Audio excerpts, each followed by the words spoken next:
Hi all, welcome to my YouTube channel Nadan and nomads. ഇന്ന് ജോലി കഴിഞ്ഞ് ഓഫീസിൽ നിന്ന് വന്നപ്പോൾ ഇന്ത്യൻ സ്റ്റോറിൽ നല്ല ഫ്രഷ് ആയിട്ടുള്ള ബജി മുളക് കണ്ടു. അപ്പോൾ തന്നെ എൻ്റെ മനസ്സിൽ പൊട്ടി. ഇന്ന് ചായയുടെ കൂടെ എന്തായാലും നല്ല ചൂട് മുളക് ബജി സെറ്റ്. അതിനൊരു ഹെൽത്തി വേർഷനാണ് ഞാൻ ഇന്ന് കൊടുക്കാൻ വേണ്ടി നോക്കുന്നത്.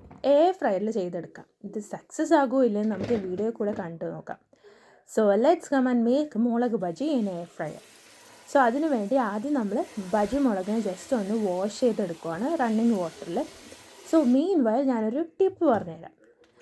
ഞാൻ ഈ ടിപ്പ് ഈ വീഡിയോയിൽ കാണിച്ചിട്ടില്ല, കാരണം ഞാൻ അറിയില്ലായിരുന്നു. ഇന്ന് വീഡിയോ കോളിൽ അമ്മ വന്നപ്പോഴാണ് പറഞ്ഞത്, മുളക് ബജിയിൽ നമ്മൾ കുറച്ച് നേരം ഉപ്പിട്ട് വെള്ളത്തിലിട്ട് കഴിഞ്ഞാൽ ആ ഉപ്പ് മുളകിൻ്റെ അകത്ത് പിടിച്ച് കുറച്ചും കൂടെ സോഫ്റ്റും ആകും.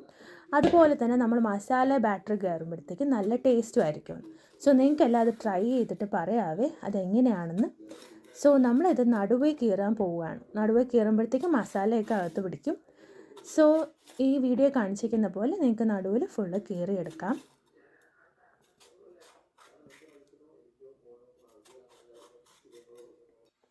അങ്ങനെ ഞാൻ ഫുള്ള് മുളക് നടുവിൽ കീറി എടുത്തിട്ടുണ്ട്. ഇനി നമുക്കിതിൻ്റെ ബാറ്റർ ചെയ്യാം. അതിനായിട്ട് ഒരു ബൗളിൽ 2 കപ്പ് കടലമാവാണ് ഞാൻ ഇടാൻ പോകുന്നത്. ഞാൻ കുറച്ച് നാളായി ഈ മാവ് വാങ്ങിച്ചതുകൊണ്ട് സോ അതിൽ കുറച്ച് ബോൾസൊക്കെ ഉണ്ട്. അപ്പോൾ അതൊരു മിക്സിയിൽ അടിച്ചെടുക്കുമ്പോഴത്തേക്ക് ശരിയാവും. ഇനി ഞാനത് അരിപ്പൊടിയും കൂടി ഇടാൻ പോവുകയാണ്.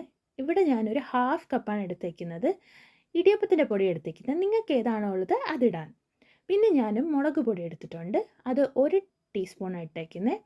പിന്നെ ആവശ്യത്തിനുള്ള ഉപ്പും. ഇതെല്ലാം കൂടെ ഞാൻ സ്പാച്ചില വെച്ചിട്ട് ജസ്റ്റ് ഒന്ന് മിക്സ് ചെയ്ത് കൊടുക്കാൻ പോവുകയാണ്. കണ്ടോ, ഞാൻ പറഞ്ഞില്ലേ അതിൻ്റെ അകത്ത് ബോളുണ്ട്. അപ്പോൾ ജസ്റ്റ് സ്മൂത്ത് ബാറ്റർ ആകും, കുറച്ച് സമയം എടുക്കും.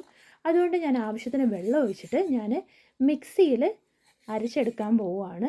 ജസ്റ്റ് ഒന്ന് കറക്കിയെടുത്താൽ തന്നെ നല്ല സ്മൂത്തായിട്ടുള്ള ഇതുപോലത്തെ ബാറ്റർ നമുക്ക് കിട്ടും.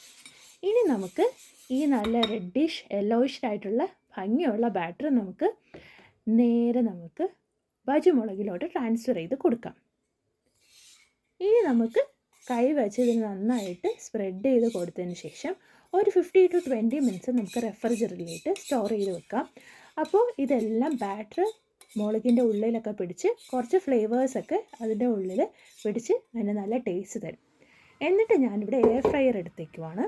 ഈ എയർ ഫ്രയറിൽ ലൈനർ സെറ്റ് ചെയ്തിട്ട് എത്രയാണോ നമുക്ക് മുളക് വയ്ക്കാൻ പറ്റുന്നത് അത്രയും മുളക് വയ്ക്കാൻ പോവാം. എൻ്റേത് കുറച്ച് നീളമുള്ള മുളക് ആയതുകൊണ്ട് എനിക്കൊരു 4 എണ്ണ വെച്ച് കൊടുക്കാൻ പറ്റുള്ളൂ. പക്ഷേ 4 മുളക് വെച്ചിട്ട് ഞാൻ റെഡിയാക്കാൻ പോവുകയാണ്. എയർ ഫ്രയറിൽ നമുക്കൊരു 20 മിനിറ്റ്സ് വയ്ക്കാം, ഒരു 180 ഡിഗ്രിയിൽ. എന്നിട്ട് നമുക്കൊരു 10 മിനിറ്റ്സ് വെച്ചിട്ട് ഇത് മുളക് തിരിച്ചിട്ട് കൊടുത്ത് കുറച്ച് കോക്കനട്ട് ഓയിൽ നമുക്ക് ജസ്റ്റ് ഒന്ന് തുടച്ചെടുത്ത് കഴിഞ്ഞ് സെറ്റാവും. സോ നോക്കൂ, ഇതെല്ലാം ലൈൻ ചെയ്തിട്ടുണ്ട്. ഇനി നമുക്ക് 20 മിനിറ്റ്സ് കഴിഞ്ഞ് നോക്കാം. ടൻഡഡാൻ, അങ്ങനെ നമ്മുടെ മുളക് ബജി റെഡി. ക്രിസ്പി ആയോ എന്ന് ചോദിച്ചു കഴിഞ്ഞാൽ അറ്റത്തൊക്കെ ക്രിസ്പി ആയിട്ടുണ്ട്. പക്ഷേ എന്നാലും നമ്മുടെ ചൂട് വെളിച്ചെണ്ണയിൽ വറുത്ത് കോരുന്ന അത്ര ടേസ്റ്റും ക്രിസ്പിനെസ്സും ഇതിന് കുറവാണ്. പക്ഷേ ഒരു ഹെൽത്തിയർ വേർഷൻ എന്നുള്ള രീതിയിൽ ഇത് ട്രൈ ചെയ്യാം.